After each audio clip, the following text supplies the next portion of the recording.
আমাদের 34টা international internet গেটওয়ের প্রায় 18টি আইআইজির system এবং ডেটা সেখানে ওই 3টা ডেটা সেন্টারে হোস্ট করা।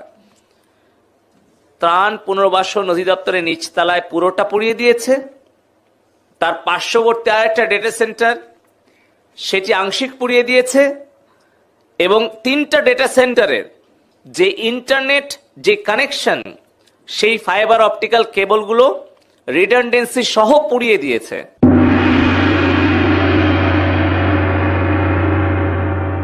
গতকালকে একজন আসামিকে আমরা জিজ্ঞাসাবাদ করেছি, সাবেক আইসিটি প্রতিমন্ত্রী জোনায়েদ আহমেদ পলক।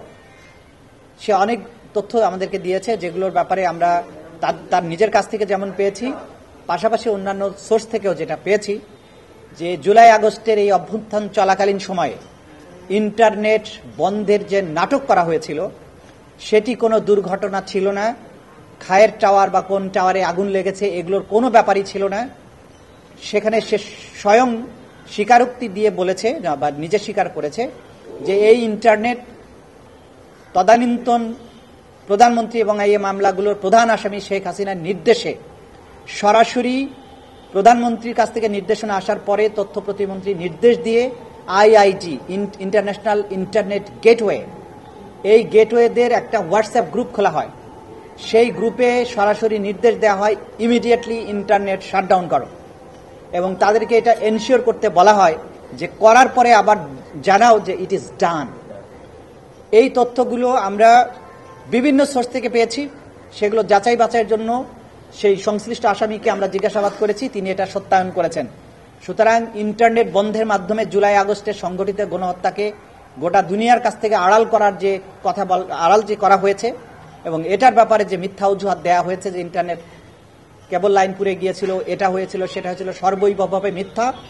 সম্পূর্ণ প্রধান যে নিউক্লিয়াস শেখ হাসিনা তার নির্দেশে, তার পরবর্তী কমান্ডার জোনায়েদ আহমেদ পলকের পরবর্তী নির্দেশে এই ইন্টারনেট প্রোভাইডার যারা আছে, বিটিসিএল আছে এবং বাংলাদেশ সাবমেরিন কেবলস পিএলসি, এরাও চিঠি দিয়ে জানিয়েছে যে তারা কার কার নির্দেশে এটা বন্ধ করেছে।